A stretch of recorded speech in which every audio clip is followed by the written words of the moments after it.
How's it going, everybody? You guys good? This is fun, huh? This is my first one, and I'm so happy to be home. It's always so good to be home, and I don't get enough time here. And it feels like a full circle moment for me, because when I was about 24, me and one other guy, Erling, were the two sort of first hires after the opening crew at Avec, and to see Avec celebrate. And so I got to work for Donnie, and to see Avec celebrate, 20 years is pretty amazing, as well as Boca. Just happy, good to see you, man. Congratulations. That's a big task. And you can just see how this whole area has been transformed, after those two restaurants opened up. It's pretty spectacular. So my life's work is really dedicated to issues around health, human health, climate change, and environmental health through the food system. And I was asked to sort of talk about how that even became a thing for me, and some of the issues that I think we need to really face as we continue to work towards building a better food system. And for me, it was actually one very specific moment in my career early on that totally changed my trajectory. I was finishing my college degree. By the way, thank you for mentioning my batting average. Doesn't get the attention it deserves that day. But I realized I wasn't actually good enough to make the major leagues, which is why I transferred back to the University of Chicago, and was finishing my final semester there in Vienna, and I wiggled my way into a Michelin star restaurant. I'd worked at 312 for a summer under great Dean Zanella's leadership. I knew nothing about food, but I was curious. And so I said to the head of my program, I'm interested in food. Maybe I hear they have nice pastries. Can you get me in a restaurant? So long story short, I'm in this restaurant. I get myself in, and I'm showing up every day. I'm working for free. They're paying me in food and knowledge, and they're starting to really train me. I decided to stay long past my visa, so I'm there illegally, but that's a whole other story. I do end up getting run out of town, though. And the chef says to me, make a rhubarb sauce for this foie gras dish. They call me Yankee. He said, Yankee, cook the rhubarb down and then fuck in the butter. All right, I guess that means put in a lot of butter. So I do that. I cook it down, and I take a big spoonful of butter and I throw it in. I'm like, okay, I'm doing what he said. And he said, Yankee. I said, fuck in the butter. And I was like, oh, okay. Guess that means more butter. So I took another big spoonful, like a big, like one of the big spoons, and threw it in. And he came right into my face. And he was like, to this day, maybe the best chef I've ever worked with, but crazy. Homemade brandings on his arms and big Prada sunglasses and a black bandana that he never took off ever, literally ever. And he got right in my face and he said, if the guest drops dead of a heart attack, that's not my problem. He said, the guests ask us to make food that tastes good, not that's good for them. And with that, he took the rest of the pan of butter and put it in the rhubarb sauce. And he was yelling this at me, and the whole kitchen stopped, and everybody was looking at me.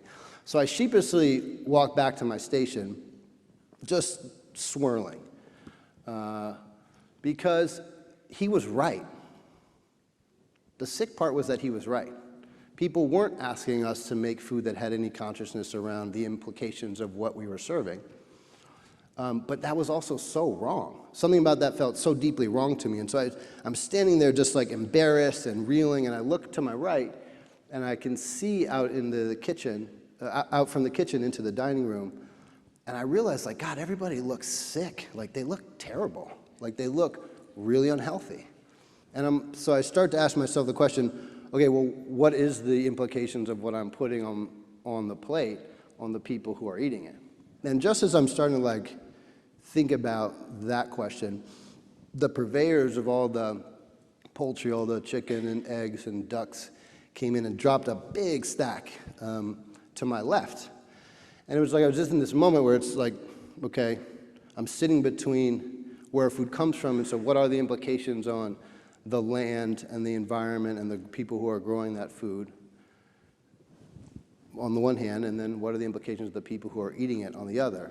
And so from that moment, it was just this very specific moment, and from that moment, I put down cookbooks and I started reading weird, obscure food policy books and history of ag books and all these things, you start to scratch the surface and you realize that food is the #1 driver of preventable death and disease by far in this country.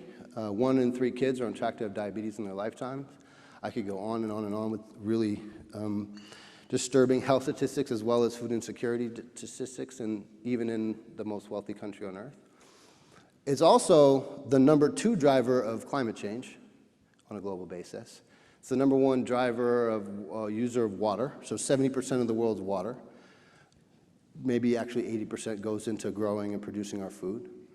#1 driver of deforestation comes from food. When you see the Amazon getting cut down, that's because we're feeding animals or planting soy to feed animals. And so food is at the center of so many of the real fundamental challenges we face to feed ourselves.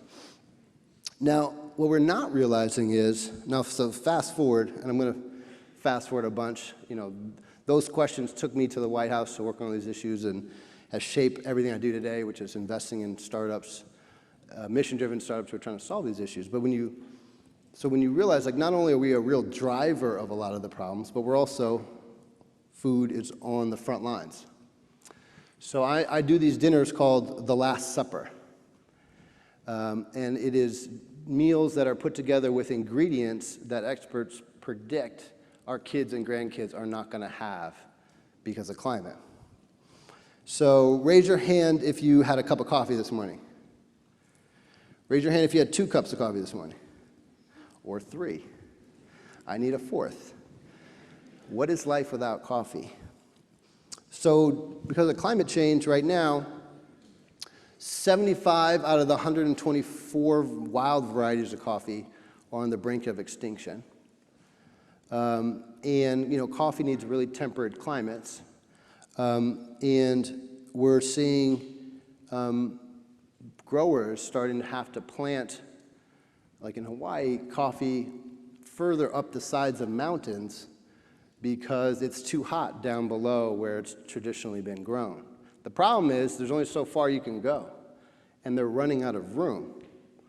So at a certain point, we got nowhere north to go. And so models are showing that by 2050, which is not that far away, half the regions of the world that grow coffee will no longer be able to grow coffee. Raise your hand if you had a glass of wine last night. Yeah, that's most of us live on wine. 2 glasses or a bottle, yeah. I'm not going to call you out, but we all enjoy our wine. So just not dissimilar from coffee, wine needs a very stable climate and cool nights. Wine is under serious threat right now because of climate, and experts are unsure whether there'll be a consistent wine crop within our lifetimes, let alone our kids and grandkids. It's already affecting things so bad that there are champagne growers in Champagne that are buying land in England because they don't think they're going to be able to produce a consistent enough supply of champagne. Now, you know it is really bad when the French are buying land in England because they don't think they can make champagne in France, okay? This is getting serious, guys. Shellfish and crustaceans are another really vital part of our lives and a healthy ocean that are under dire threat because of climate. Right now, our oceans are absorbing about 1/4 of the emissions that the world is giving off, which is leading to much higher acidification of the water, which affects the babies, like the baby crabs, the baby shellfish. So it's all shellfish, crustaceans are under a real threat. The waters are also warming, which means that there's lower amounts of oxygen in the water, which leads to mass die-offs. Now, when I started to give this talk, and the first one I did was, these dinners, the first one I did was, I think, in 2015 maybe. It was all about our kids and our grandkids way off in the future. This year, we had to close the snow crab season for the first time in history in the Pacific Northwest. The fishery had never been closed. In 2018, there were 11.7 billion crabs. Vibrant industry, lots of livelihoods. This last year, there was 1.9 billion. An 80% collapse of that fishery in 5 years. And scientists genuinely don't know whether there'll be any crabs left next year. Like, they just don't know. And when you go up there, which I've been, you realize that this entire way of life revolves around these fisheries. I could go on and on and on, but I'm not, we're going down right now. I promise I'll bring you back up. But it's real, and I'm not here to just give you a happy story when the story is not always purely happy. You can go on. There will not be peach. In our lifetime, we will not grow peaches in Georgia. There will not be, I'm leaving out chocolate, but I really shouldn't, because chocolate faces the same fate. In our lifetimes, almost no places that are currently producing chocolate will continue to do so. They will not be, those climates will no longer support production of chocolate. I could keep going down.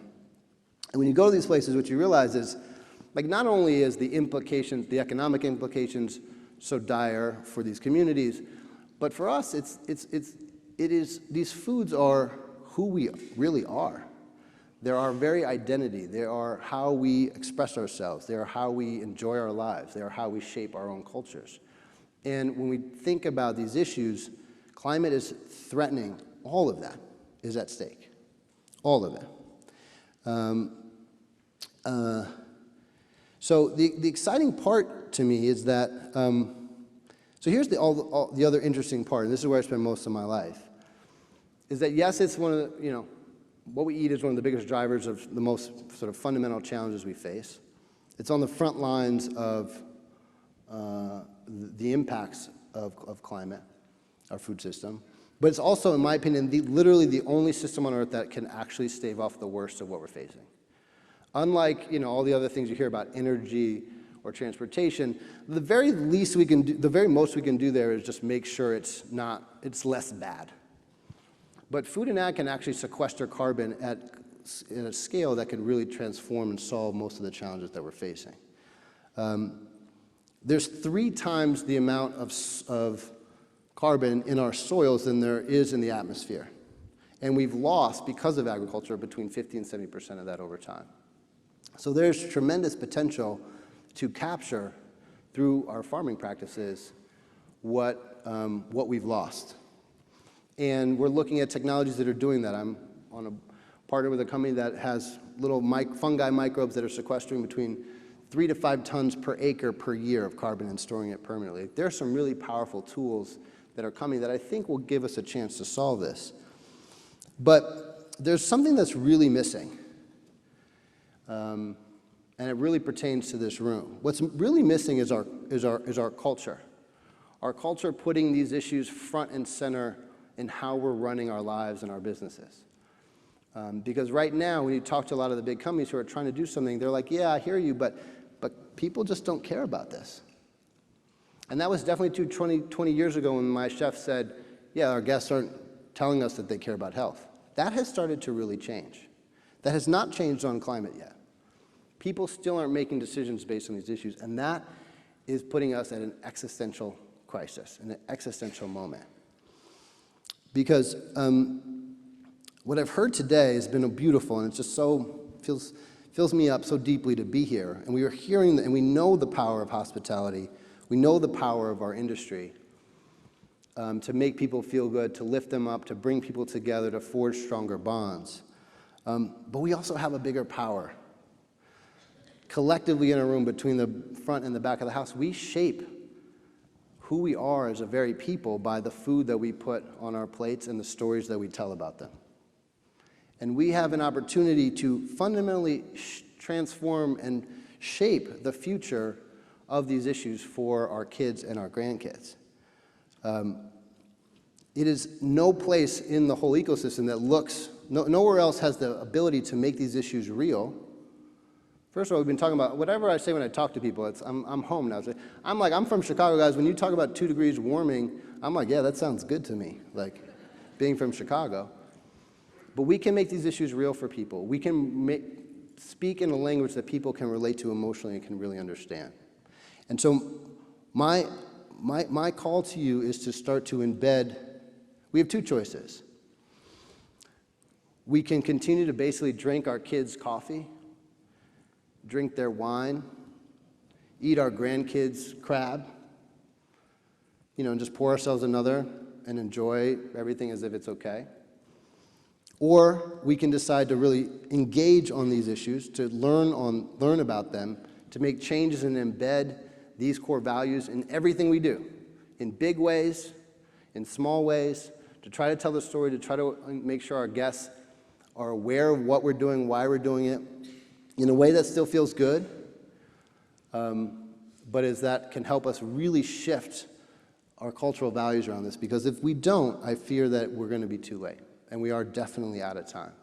So I'm humbled to be in this room, because there's literally no room on Earth and no system that has the actual potential on a global basis to really save what we have loved and known for our whole lives and preserve that for future generations. So I encourage everybody to embed these issues in their work, and I look forward to seeing what we can all do together on behalf of our kids and grandkids. So thank you guys so very much.